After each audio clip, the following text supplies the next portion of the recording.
اس میں سب سے پہلے یہ بھی 10 نمبر کا سوال ہے، 1 نمبر شاعر کے نام کا ہے اور 9 نمبر اشعار کی تشریح ہے۔ نظم اور غزل کی تشریح میں یہ ڈفرینس ہے، اور یہ جو تھوڑا سا اختلاف اس میں پایا جاتا ہے وہ یہ ہے کہ نظم کے اشعار پابند ہوتے ہیں ایک عنوان کے، جبکہ غزل کے شعر پابند نہیں ہوتے، وہ ہر شعر ایک مختلف معنی اور مطلب بھی ہوتا ہے، لہٰذا ضروری ہوتا ہے طلباء کے لیے کہ وہ غزل کے اشعار علیحدہ علیحدہ ان کی تشریح کریں، اور ان کی تشریح بھی بے جا نہیں ہونی چاہیے۔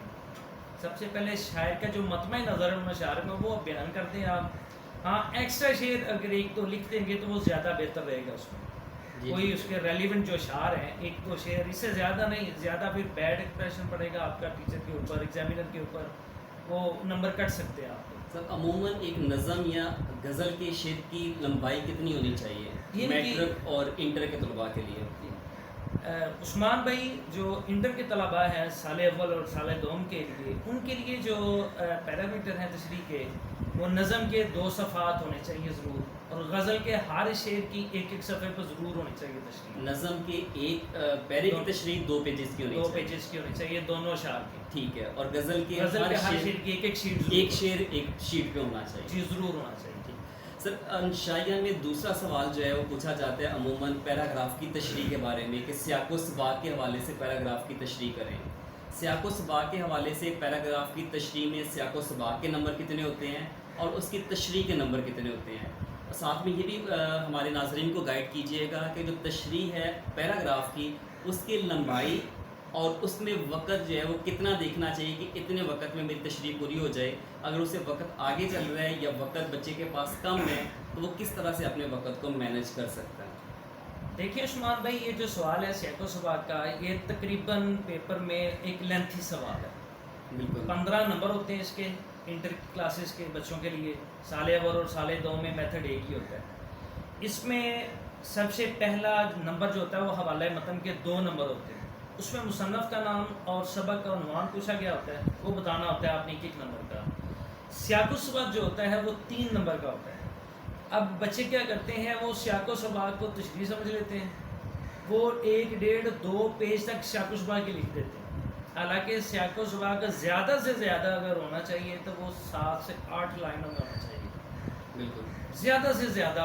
یہ میں زیادہ بتا رہا ہوں کیونکہ 3 نمبر ہیں اور 7 8 لائنیں تک بہترین سیاق و سباق آپ کا گنا جاتا ہے، ٹھیک ہے۔ اس کے بعد آپ کی تشریح ہے، تشریح کے 10 نمبر ہیں، وہ جو 10 نمبر ہیں وہ آپ نے 10 12 اور 15 منٹ تک، حد میکسیمم 15 منٹ تک اس کو وائنڈ اپ کرنا ہے۔ اس کے لیے آپ 2 سے 2.25 شیٹس یا 2.5 شیٹس تک بھی تشریح کر سکتے ہیں۔ سر اردو کے پیپر میں ایک سوال پوچھا جاتا ہے کہ کسی سبق کا خلاصہ بیان کریں۔ سبق کا خلاصہ لکھتے ہوئے کون سے ایسے نکات ہیں جو پیپر چیک کرنے والا ان چیزوں کو دیکھتا ہے؟ کیونکہ عموماً یہ دیکھنے میں آتا ہے کچھ بچے خلاصہ بہت مختصر کر دیتے ہیں اور کچھ اس کو بہت زیادہ پھیلا دیتے ہیں، لیکن جب نمبرز آتے ہیں تو بچے اردو میں پیپر کے نمبر دے کر ہمیشہ مایوس ہوتے ہیں۔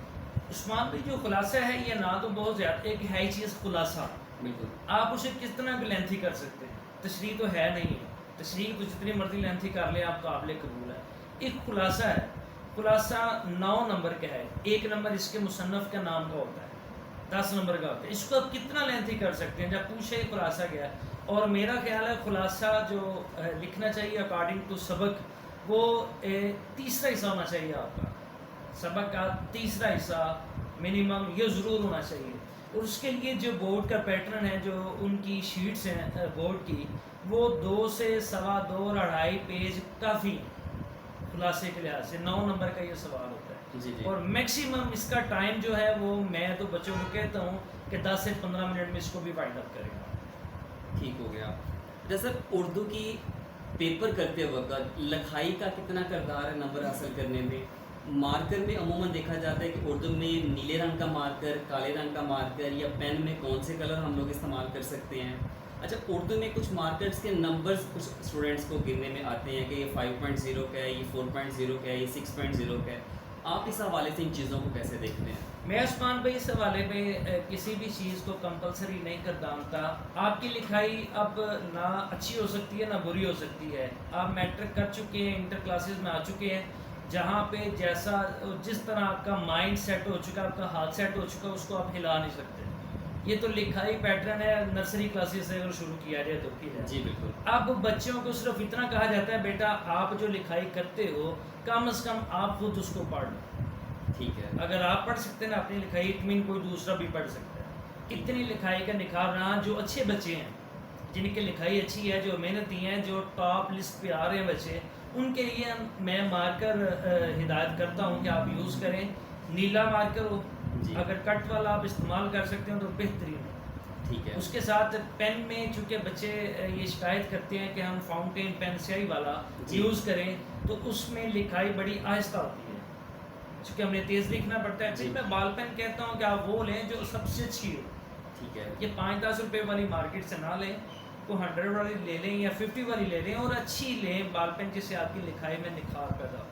اس میں ہوتا کیا ہے کہ اگر آپ خلاصہ لکھ رہے ہیں یا تشریح کر رہے ہیں تو ایک پیج میں منیمم یا میکسیمم کچھ ایسے الفاظ بچوں کو ہدایت کرتا ہوں جو بہت نمایاں ہونے چاہیے. آپ ان کو مارکرز کے ساتھ لکھیں. ٹھیک ہے. یہ الفاظ آپ کے خلاصے کا آپ کی تشریح کا دل ہوتے ہیں. اگر تو آپ کا چناؤ ان الفاظ کا بہترین ہے تو ایگزامینر ان الفاظ کو دیکھ کے سمجھ جاتا ہے بچے کی تیاری اچھی ہے. بالکل ایسے. تو یہ ایگزامینر کو پیپر چیک کرنے میں مددگار ہوتے ہیں. آپ دیکھیں جتنا فیسیلیٹیٹ مجھے کریں گے میں آپ کو کروں گا. یہ دنیا کا قانون ہے. اگر آپ مجھے پیپر لکھنے والے آپ ہیں آپ مثال لے لیں آپ طالب علم ہیں آپ گندی ہینڈ رائٹنگ کر رہے ہیں آپ کی مجھے سمجھ نہیں آ رہی آپ مجھے فیسیلیٹیٹ ہی کرنا نہیں چاہ رہے تو میں ایگزامینر پیپر چیک کرنا ہوں آپ کو کیسے فیسیلیٹیٹ کروں. بالکل ایسے. یہ سب سے بڑا لیڈر ہے. ہم اپنا سب کچھ لینا جانتے ہیں لیکن کسی کو دینا نہیں جانتے. یعنی کہ جو پیپر ہم نے کرنا ہے وہ ایسا ہو کہ اگلے بندے کا دل چاہے کہ میں اس کو چیک کروں. دل چاہے کہ میں چیک کروں نمبر دوں اس کو. یعنی ہم لوگ یہاں پہ کہہ سکتے ہیں کہ اللہ تعالیٰ جیسے خوبصورت چیزوں کو پسند کرتا ہے تو انسان جو ہے خوبصورت پیپر نظر آئے گا تو اس کو زیادہ نمبر دے. بے شک آپ کی پریزنٹیشن قابل قبول ہو بہترین ہو تو یقین مانیے بہترین 90 تک نمبر آ جاتے ہیں بچوں کو.